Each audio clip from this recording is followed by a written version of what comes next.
please, we would like to welcome the Senator to Waynesburg today. We are more than pleased to have him here just a few short days before the most important day of our lives. We have to get out. We have to get out to vote. We have to vote blue. We have a lot of people here that would like to have something to say to all of us. I'm not the one. If I could introduce you to Blair Zimmerman, our County Commissioner. All right, Blair.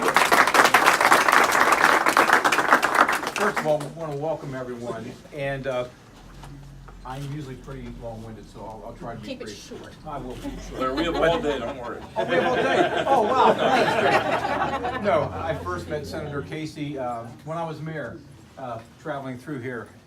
He is one of us. He is, we see the negative ads. We're tired of that stuff. This guy cares about us, the people, not only of Greene County, but the people of this nation, this state. We know that. They can run all the negative ads they want. This man genuinely loves the American people, and we see that in his votes. And as a United Mine worker, what he's done for me and our group, to help us with our health care, and now maybe our pensions, that we keep fighting for. But folks, we have to. This is a Democrat county. This county has been Democrat forever. We're not voting that way. We need to get out and get our folks out there and vote for the people that help us day in and day out. So, Senator Casey, you're that man, and thank you so much.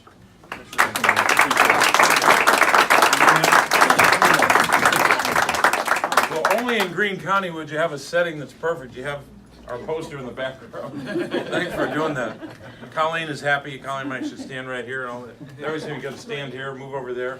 Now, I'm grateful that you're here this morning. And Commissioner, thank you for your leadership and also for your help in this campaign. Well, I want to thank Commissioner Coder. Where's Dave? Where'd he go? Commissioner Coder Commissioner has Dave put Coder. this, done all this, and I knew Dave when he was young. come on. ER. Younger. I just didn't add the ER. Younger. Right? No, this morning I was in Fayette County. We were in Uniontown. And my wife told me on the way out, Teresa, my wife, is here. I want to give her a hand. Teresa said, you said it was Saturday morning. It just felt like Saturday morning. So I know it's Friday, but I'm tired as hell. I'm just going to tell you that up front. Baby, come on in. Baby, thank you for your candidacy and for running.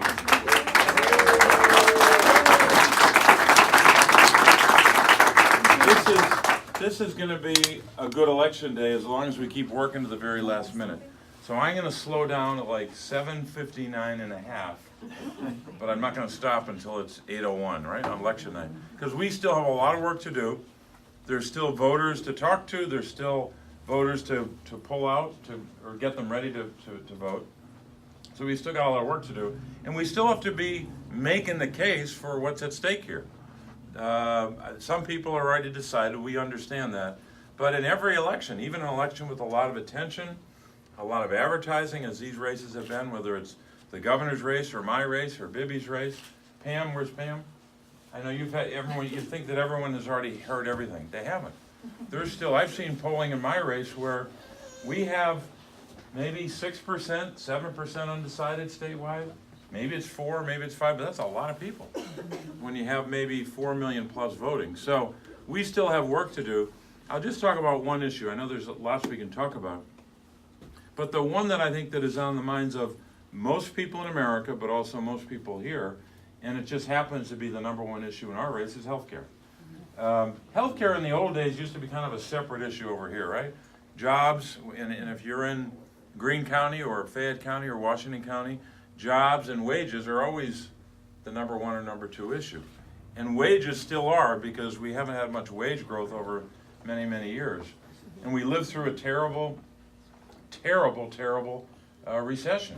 I was just reading some data the other day that said that in the decade between 2005 and 2015, in that decade, 05 to 15, 80% of the American people either saw their incomes stay the same or go down. 80%. That tells you how bad it was. So we're still digging out of that, but fortunately Democrats advocated for recovery policies, voted for recovery bills, voted for measures to lift the economy up, and guess what?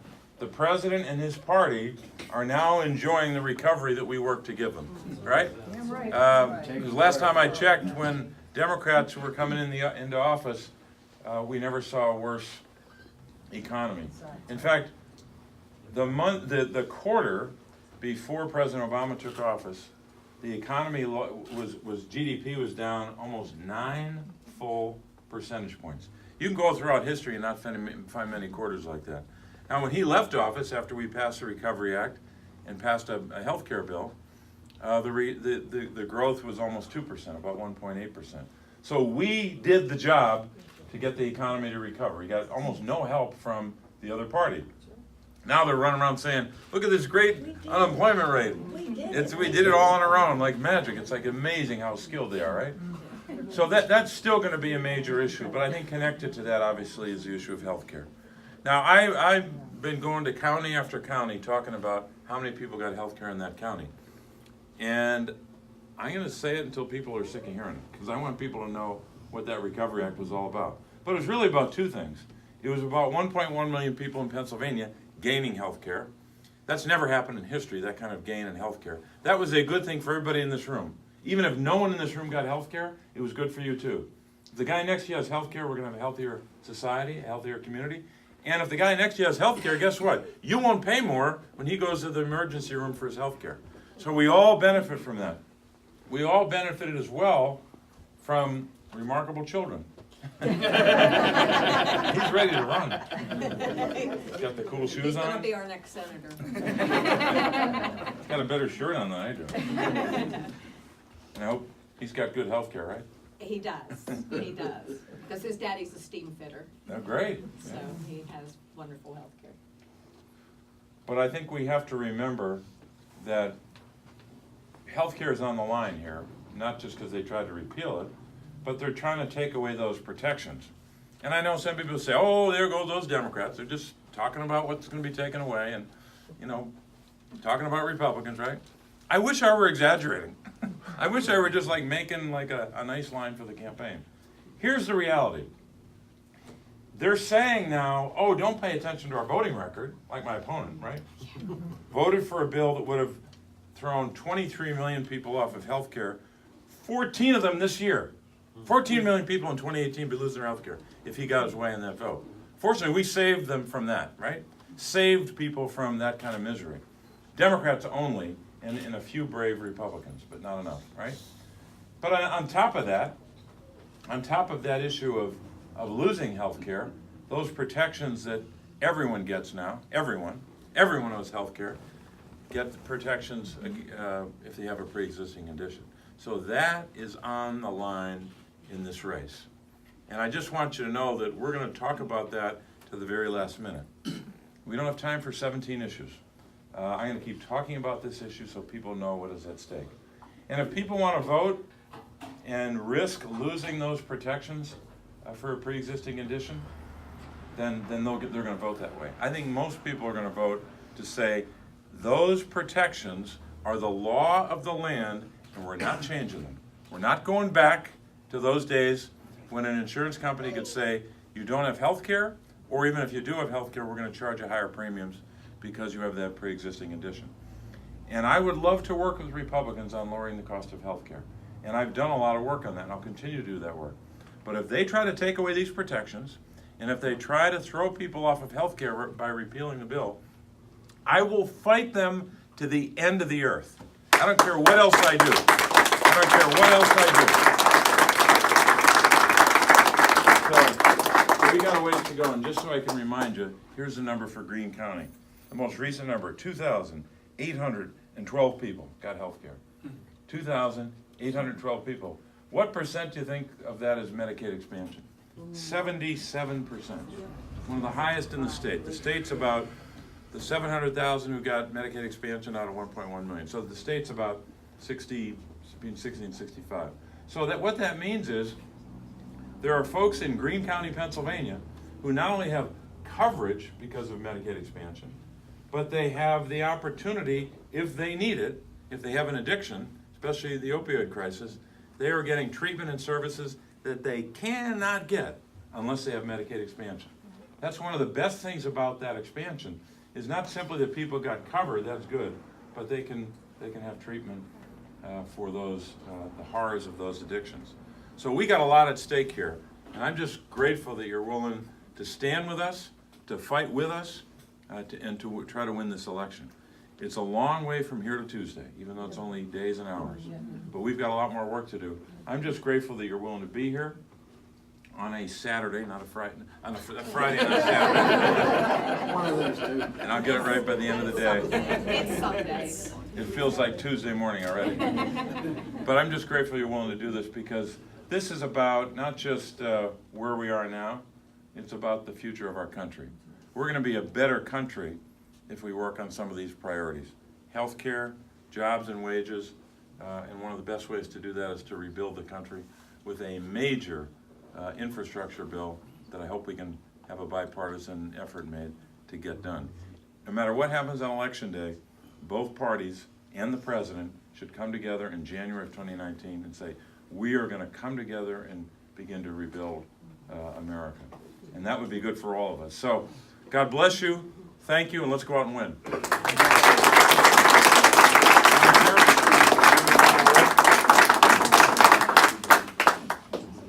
So, Bibby, Yes, ma'am.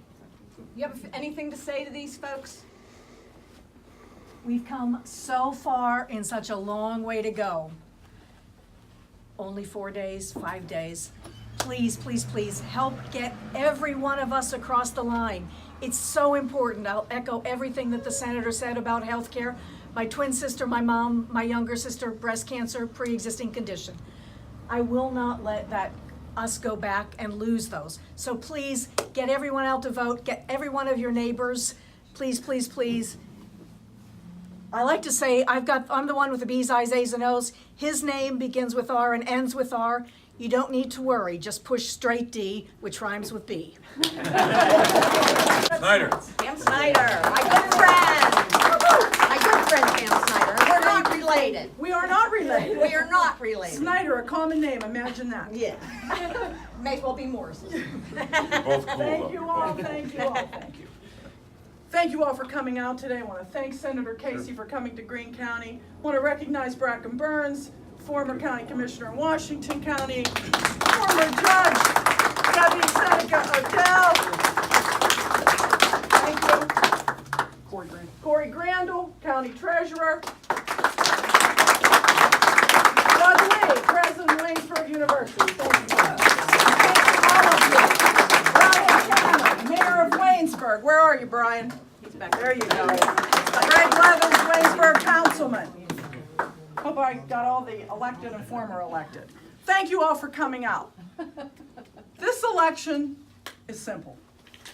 It's not about Bob Casey or Pam Snyder or Bibby Borio.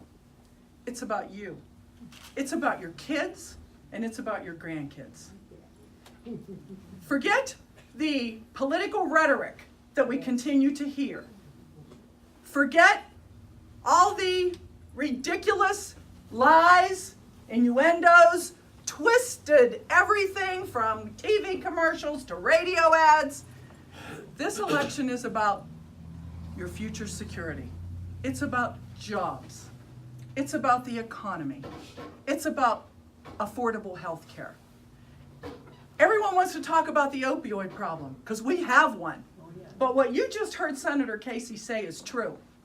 You go talk to any drug and alcohol director in any county in the state of Pennsylvania, and they're going to tell you that Medicaid expansion has helped people beat their addiction.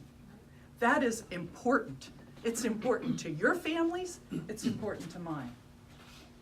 4 days left. What can you do? I'm going to tell you what you can do. When you leave here, don't stop for the next 4 days. You get on the phones. You knock doors. You do whatever you can to make sure our voters come to the polls. It is critical. So I am honored to serve the 50th district. I know that Bibby will serve as the first Congresswoman ever in this district. And you know, one thing you need to think about and tell your friends and neighbors, it's important that your elected officials serve you with honesty, integrity, dignity, and never forget where they came from. And I know I never have. I know he never has. A lot of you remember his father. Yes. This man comes from a good DNA pool. We just left Fayette County at the United Mine Workers of America headquarters. The labor unions are energized. I have never seen such an effort. They are knocking doors, they are phone banking because they know this election is about working people. That's what it's about. Please, 4 more days. Are we going to do this? Yes. God bless each and every one of you, and God bless Pennsylvania and the United States of America. All right, Pam. I can't thank you enough for coming out on Friday morning. I don't know how many of you have real jobs that you had to like shenangle around to try to get out. If I still worked for the post office, I'd be sneaking in on my mail route. So, which I did a lot of that sneaking around. So, but I want to thank you all. Please, please talk to your neighbors, talk to your friends, your relatives, everybody that you can. We have to vote, and we have to vote blue. Thank you all for coming. Thank you, Madam Chair.